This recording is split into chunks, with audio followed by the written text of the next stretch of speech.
तो मैं इस बुढ़े का काम तमाम कर ही दूंगी।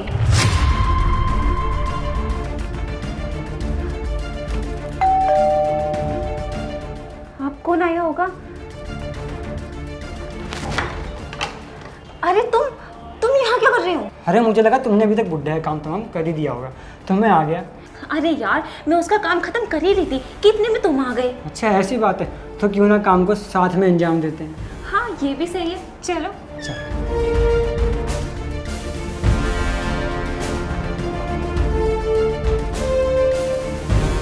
देख तो इस बुढ़े को कैसे चैन की नींद ले रहा है। कोई बात नहीं बेबी, लेने दो उसे चैन की नींद। वैसे भी ना इस बुढ़े की ये आखिरी रात है। मैंने तो ना इस बुढ़े को मारने का प्लान तभी बना लिया है जिस दिन इसने हमें रंगे हाथों पकड़ा है और तुम्हारे पति को सब सच बता दिया है। इस बुढ़े की वजह से ना अब हम मिल भी नहीं पाते। क्या बताऊं यार, पिछली बार तो मेरे पति ने मुझे माफ कर दिया था, पर अगर इस बुढ़े ने मेरे पति को इस बार बताया ना तो वो सीधा मुझे घर से बाहर निकाल देगा और ऐसे हमारे हाथ प्रॉपर्टी भी नहीं आ पाएगी। तो देर किस बात की, चलो काम को अंजाम देते हैं। भगवान इस बुढ़े की आत्मा को शांति दे।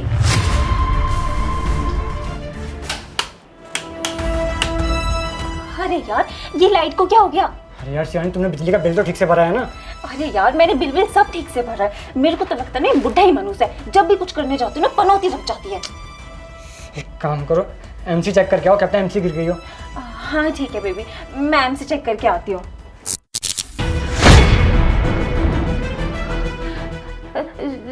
जतिन, तुम यहाँ पे कैसे? तुम अगले हफ्ते आने वाले थे ना? हाँ, सोचा था तुम्हें सरप्राइज दे दूं। तुम्हारा बर्थडे था ना, पर यहाँ आया तो मुझे ही सरप्राइज मिल गया। क्या मतलब? चुप करो शिवानी तुम, और मुझे ये बताओ तुम क्या करने वाली थी मेरे पापा के साथ? जतिन, ये भैया ना पंखा खराब हो गया था तो पंखा सही करने आए थे। अच्छा, ये पंखा ठीक करने आया हो? पंखे वाले कहाँ है तेरी टूल किट? करिए जरा पंखा ठीक। और मुझे ये बताओ कि रात को 2 बजे कौन पंखा ठीक करने आता है? अरे भाई वो ना मैं बस अभी चेक करने आया था कि इसमें दिक्कत क्या है, तो अभी घर जाऊंगा और उसका सामान भी लेकर आ जाऊंगा अपने। अरे बस करो तुम दोनों, अपना ढोंग करना बंद करो। मुझे सारी सच्चाई का पहले ही पता चल चुका है। मुझे रामू ने सब कुछ बता दिया है। रामू,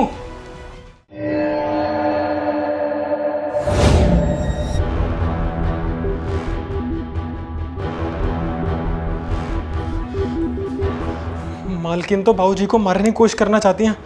क्या करूं? साहब को फोन करता हूं। हेलो साहब। हाँ आप जल्दी आ जाओ। साहब को तो आने में टाइम लग जाएगा। एक काम करता हूँ, एमसी गिर देता हूँ ताकि मालकिन पंखा ना चला पाए और बाबूजी बच जाए।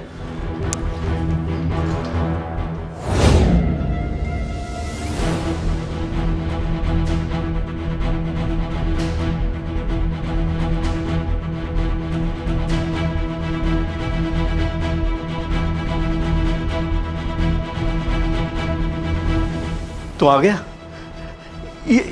ये सब क्या है? जतिन, तुम ये कैसी बातें कर रहे हो? तुम इस 2 कौड़ी की नौकर की बातों में आके मुझ पे शक कर रहे हो।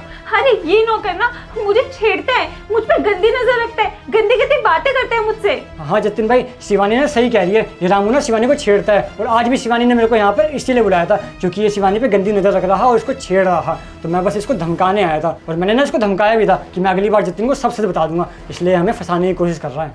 अच्छा, ये तुमसे गंदी गंदी बातें करता है? और अभी तो तुमने कहा था ये पंखा ठीक करने वाला है, पंखा ठीक करने आया। फंस गए ना अपनी बातों में। और तुझे तो मैं बाद में देखूंगा। और शिवानी तुम, फिर कितना प्यार करता था मैं तुमसे। हर एक चीज़ वो ला कर दी जो तुम्हें चाहिए थी। इतनी मेहनत मैं किसके लिए कर रहा हूँ? सिर्फ तुम्हारे लिए। सारे सपने तुम्हारे पूरे करे और बदले में क्या चाहा कि तुम मेरे पीठ पीछे मेरे पापा का ध्यान रखो। तुम ऐसे ध्यान रख रही हो? मुझे तुमसे ये उम्मीद नहीं थी। तुम्हें पहले भी मैंने पापा के कहने पर माफ़ कर दिया था। मुझे लगा था कि तुम सुधर जाओगी, पर वो कहते हैं ना कि इंसान की फितरत कभी नहीं बदलती। खैर, मैं तुम्हारे मुंह लगी क्यों रहा हूँ? तुम्हारी सच्चाई का तो सब पता चल गया है ना मुझे। तुम्हें इसके साथ रहना है ना? ओए, तुम दोनों अब निकलो यहाँ से। अरे नहीं भाई, मैं इस लड़की के साथ नहीं रहने वाला। अरे मैं अपने घर को नहीं पाल पा रहा, खुद को नहीं पाल पा रहा, इसको क्या पालूंगा? मैं तो उसके साथ सिर्फ इसलिए था क्योंकि ये मेरे को पैसे देती थी और जल्दी तुम्हारी प्रॉपर्टी भी अपने नाम करने वाली थी। अब जब इस पर कुछ बचा ही नहीं है तो मुझे क्या संभालेगी? मैं जा रहा हूँ भाई। आयुष, देखा शिवानी, तुम्हारे सुख दुख में मैंने हमेशा तुम्हारे साथ दिया। और ये तुम्हारा आशिक, जैसे ही तुम्हारा बुरा वक्त स्टार्ट हुआ ये तुम्हें छोड़कर चला गया। वो कहते हैं ना कि पैसे से सब कुछ खरीद सकते हैं पर प्यार नहीं। देखा, हंस तुम्हारे पास एक फूटी कोड़ी नहीं है तो वो तुम्हें छोड़कर चला गया। खैर ये सब छोड़ो, मैं तुम्हारे ऊपर सिर्फ टाइम वेस्ट कर रहा हूँ ये चीज़ें समझा कर। वो तो चला गया, अब तुम भी चली जाओ मेरी ज़िंदगी से।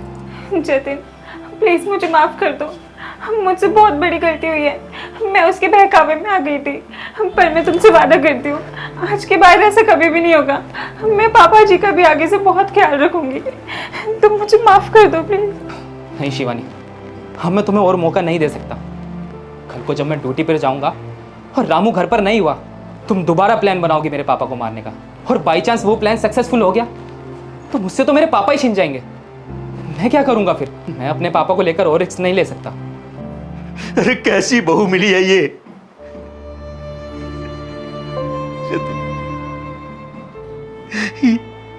ये तुझे धोखा दे रही थी और मेरे साथ। आप रोइए मत पापा, अब मैं आ गया हूं ना, मैं आपका ध्यान रखूंगा। मेरी ही गलती थी जो आपको इस डायन के भरोसे छोड़ कर गया। मेरी ही गलती थी जो इससे शादी की मैंने। पर आज के बाद आपकी आंखों में कभी आंसू नहीं आएंगे, आप टेंशन मत लो। शिवानी, तुम अब तक गई नहीं, यहाँ खड़े खड़े हमारा मुंह क्या देख रही हो? निकलो यहाँ से। तुमने मेरे पापा को रुलाया। इससे पहले कि मैं तुम पर हाथ उठाऊं, तुम निकल जाओ मेरे घर से।